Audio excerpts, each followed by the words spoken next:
The speaker stood behind the podium and addressed the audience. At the 5-minute mark in his talk, he incorrectly named both the company and the products represented by the sales professionals he was speaking in front of. This was a group that I was a senior leader of. The result of his talk? One embarrassed leader, one embarrassed meeting planner, and worst of all, 250 disconnected audience members. The speaker's presence was only memorable because he was a sports celebrity. Money wasted. If you're looking for a speaker for your next sales meeting, conference, broker-dealer event, roadshow, or training symposium, Wholesaler Masterminds Speakers Bureau wants to help. Wholesaler Mastermind Speakers Bureau will connect you and your event with exactly the right speaking professional. Find out more about Wholesaler Mastermind Speakers Bureau at wmmspeakers.com. Wholesalers, what's the object of your affection? You know, for most wholesalers, the object of their affection is the corner office advisor. Whether it's literally in a wirehouse, metaphorically in a planning firm, the best agent in town, whatever you want to call their job responsibility, they are a Barron's 500, Financial Times 100 advisor. And I know you want to get in and see them. And I also know that today's guest is going to help. Welcome to the only podcast on the planet dedicated to exploring the art, science, and lifestyle of wholesalers and their leaders. This is the new Wholesaler Masterminds radio show. I'm your host, the founder of Wholesaler Masterminds, Rob Shore. Wholesalers, welcome back to the new Wholesaler Masterminds radio show. Our guest today was orphaned at the age of 6. He lived in 19 foster homes and attended 11 different schools. Never a victim of adversity, he overcame those circumstances and became an award-winning Rolls-Royce executive and the head of sales and marketing for a newly formed magazine, The Rob Report, which was groundbreaking in its approach to lifestyle advertising. Today, he's a Hall of Fame speaker, multiple international best-selling author, including his latest book, The Power of Why, Breaking Out in a Competitive Marketplace, which is a CEO Reads bestseller. In addition to being a highly acclaimed industry coach, recommended by virtually every advisory firm, and chairman of an international consulting company, Richard Weylman is a sought-after speaker who has partnered with many wholesalers and their firms at complex branch, regional, and national meetings to deliver a message that positions his sponsors as the source of actionable content. And through actual tracking of inflows from his work with sponsoring firms and their wholesalers, he's delivered hundreds of millions of dollars in new business to them from advisors in just the last few years. He's the founder of the Weylman Center for Excellence in Practice Management, a web-based university and marketing support platform with 41 interactive video courses designed to help 7,000 monthly users made up of advisors, leaders, and support staff elevate their business performance. And many of those advisors, many, our corner office. Richard Weylman, welcome to the new Wholesaler Masterminds radio show.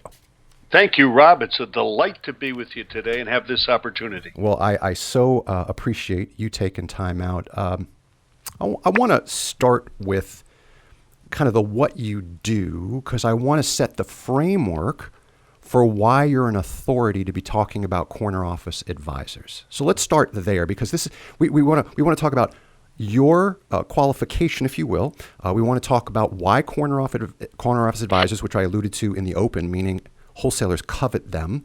And then we want to talk about this whole concept of why, because that's the crux of where we're going today. So you know, in the spirit of your question, why you, Richard Weylman?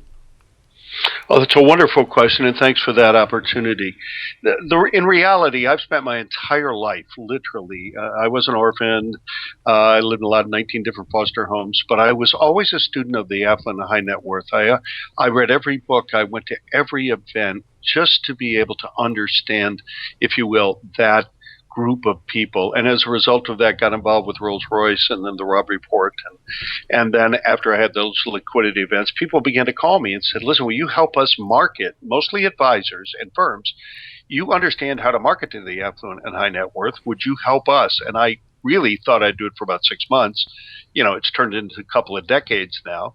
And as a result of that, I've had the privilege of helping literally thousands of advisors. And, I'm always conservative, so I'll say thousands, though, because we've coached and counsel well over 100 teams a year on how to be able to grow their business in the affluent high net worth space.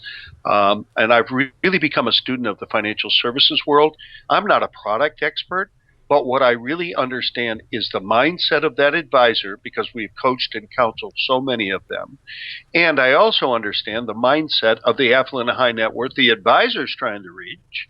And by extension, working with and having the privilege of working with many different firms, as you mentioned in my intro, and thank you for that, and helping wholesalers and firms bring in hundreds of millions of dollars.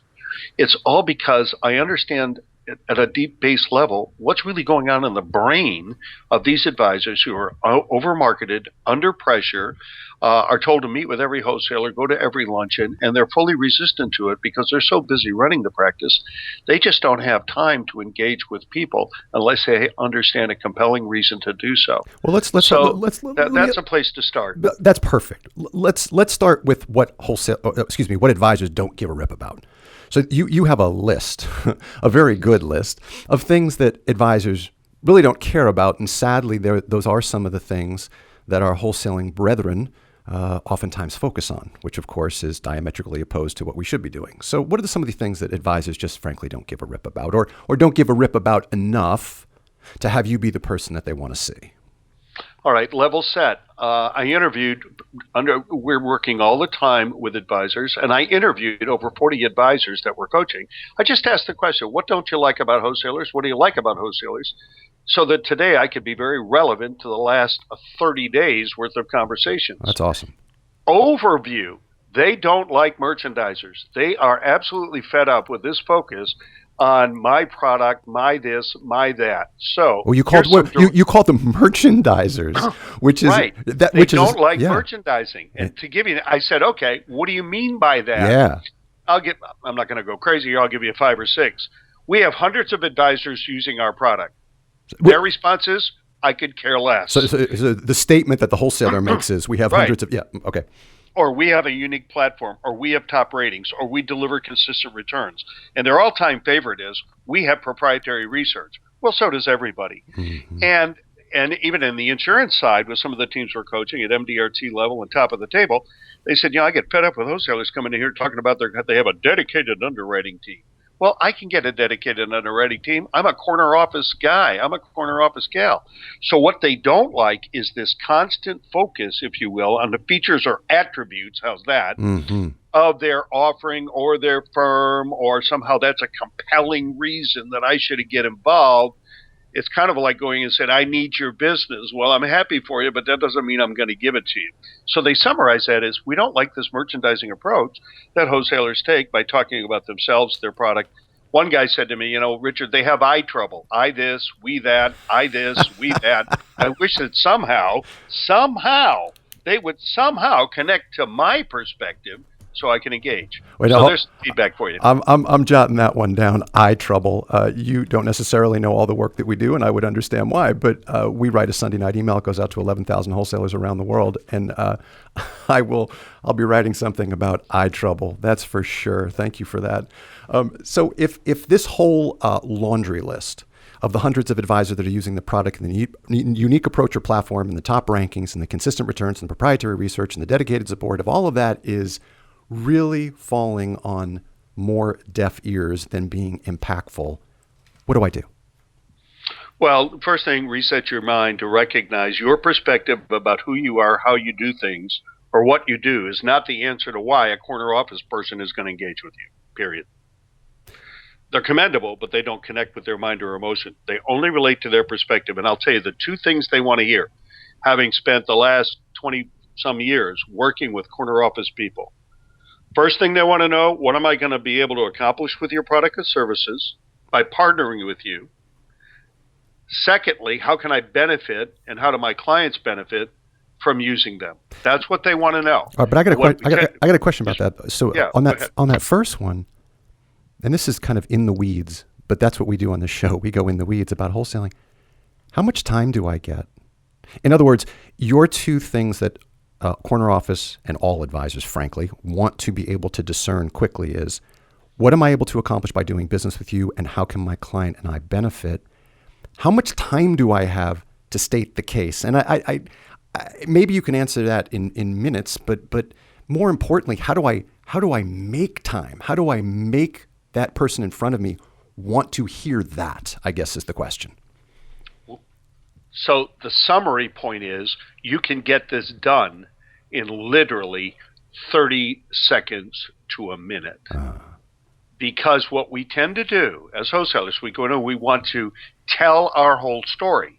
So we're focused on convincing. What we need to be doing is using curiosity. That's what we do in our coaching. We don't try to convince, we use curiosity. So as a wholesaler, when you sit down with someone or you have that opportunity, or maybe you're meeting with the complex director, the manager, whatever, and you want an introduction to the corner office, he or she can go in there and say, listen, I need you to meet with so-and-so wholesaler because they're really a real partner in our office, or they sponsor a lot of lunches, or you get all kinds of things they say. Why don't you give them a value promise? In other words, what's the outcome of this advisor meeting with you, the wholesaler?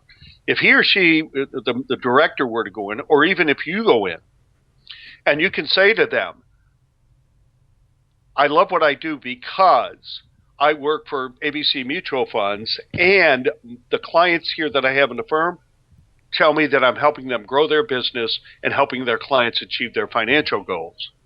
The very first thing that corner office guy or gal is going to say, really, how do you do that? I want to constructively, that's the operative word here, constructively poke back at that. Not that I disagree with a word of it, but I want to put a finer point on it. Sure. Because what I heard you say was somewhat general, and I want to test something with you and see if we're on the right track. If I were to go in and say, Mr. Advisor, I am delighted that you made time for me today. I work for ABC Mutual Funds. And one of the reasons I enjoy working with advisors in this office so much is that we bring advisors solutions to make sure that they can connect with the next generation of investor so a third of your book doesn't walk out the door when it dies. Is to put a finer point on it, is that a more specific approach that you would endorse? Yes, and here's why. Because you're speaking two things. Here's what you accomplish. Here's the benefit. Here's another way to think about this. You're giving them the functional component, that works for them, as well as an outcome. So they see the functional and emotional connection to your value promise. A lot of wholesalers talk about their value proposition. Listen, the corner office knows the difference between a proposition and a promise. They're looking for an outcome. So when you introduce yourself, not as a provider, but as a partner, by articulating, just as you did, I'm with ABC Mutual Funds, and I enjoy what I do because my advisor clients say I help them to grow their business and help them with intergenerational transfer of assets so they connect at a deeper level. That guy or gal in that corner office is going to ask the question, really, how do you do that? And the important thing for every wholesaler, Rob, is they need to find their own value promise, if you will. And it's not about the product. It's not about their process. It's about the outcome. And it's so easy to do that once a wholesaler understands how to do it, then they position themselves as someone who delivers not only the functional piece, but the emotional piece. So they deliver a brand promise that captures curiosity. Curiosity works. I can give you lots of examples. Look at Walmart. 30 seconds on this. Walmart. For years, low prices every day. 14 years, that was their, if you will, sales proposition, value proposition. Then now they rebrand. No longer is it low prices every day. Now it is save money, live better. Look at their same store sales. Save money, emotional, live better, functional. See it?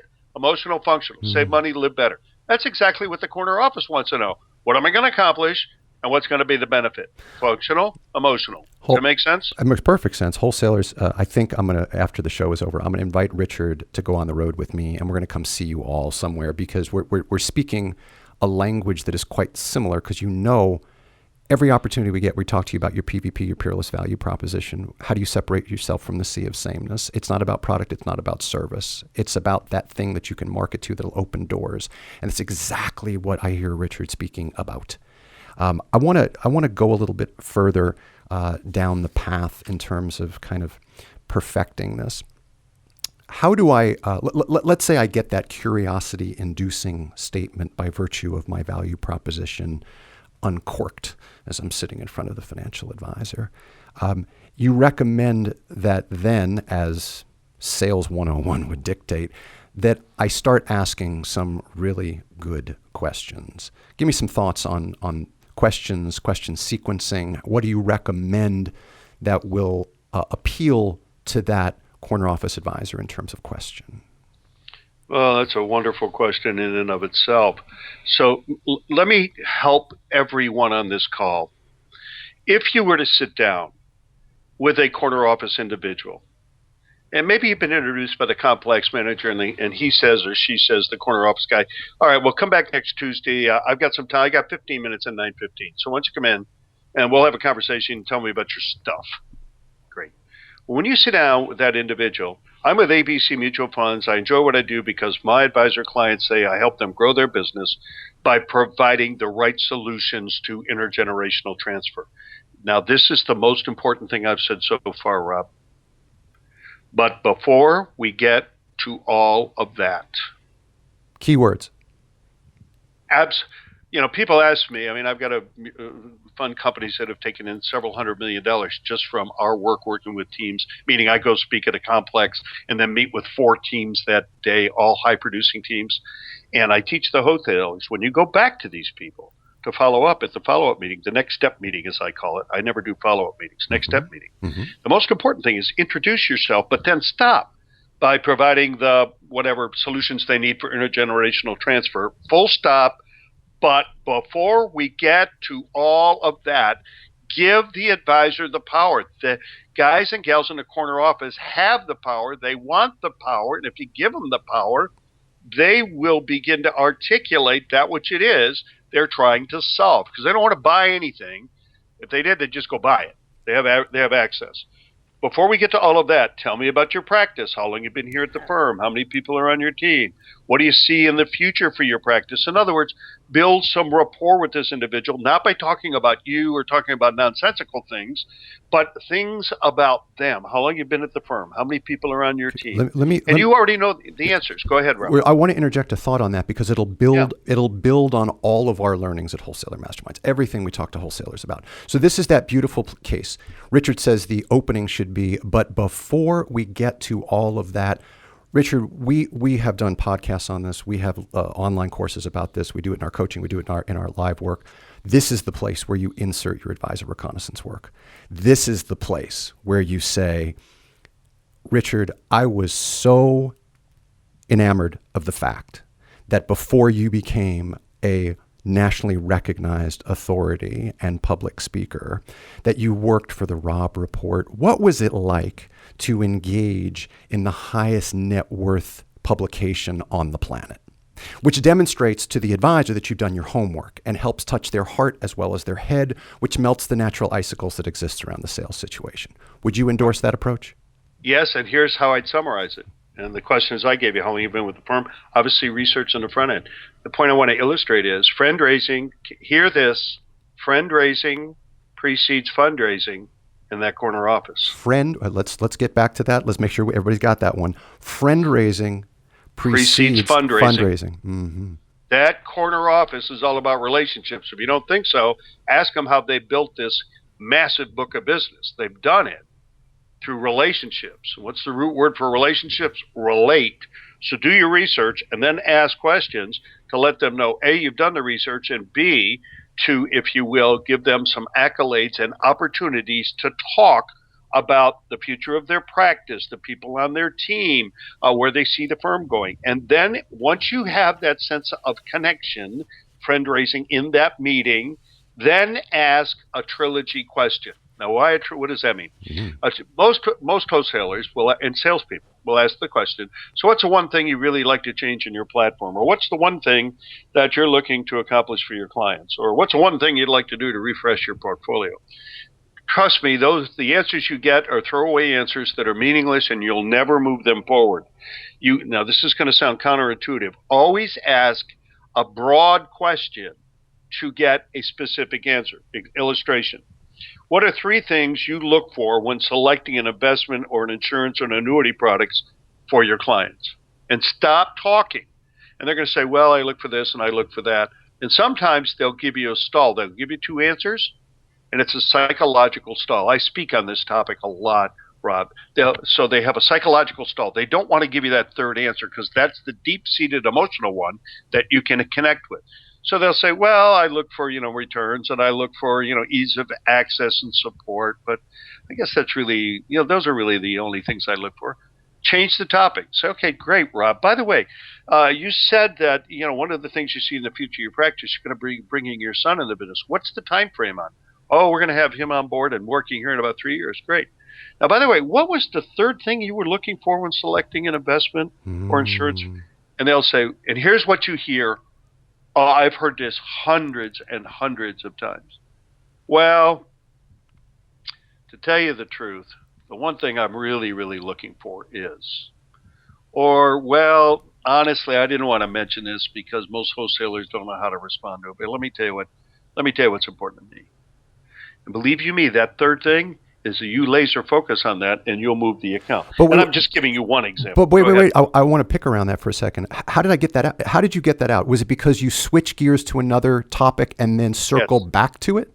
That's correct. And the reason is because people typically, when you're getting to deep-seated emotional concerns they will psychologically stall you. They'll give you two surface answers. They'll stall and say, that's all I can think of. So when you change the topic, you give them psychological release and relief. And so when they get that breathing moment and you ask a relational question again, their trust quotient goes up and they go, okay, all right, so what was the third thing again, Rob? Well, to tell you that, and you hear this all the time, tell you the truth, or to be honest with you, or something I didn't want to mention. I'll just give you a 30-second story. Working with a cosmetics company, in our we have a consulting division as well. Mm-hmm. So, long story short, we meet with the CEO. I do rallies for them every other summer, and all over the country. So I'm sitting with the CEO, and I said, "What are three things you want me to address this year at the rally?" He said, "Richard, your three things. He said, "Every time I talk to you, you're always trying to probe me more deeply." And I was like, "Wow." And he's just kidding. Now, hear this. We never had the conversation you and I are having, Rob, or anyone on this call. Here's what he did. He said to me, you know what's dawned on me, Richard? You asked me three things, and I always feel like I don't want to give it all to you. Then you change the topic. You come back to it again.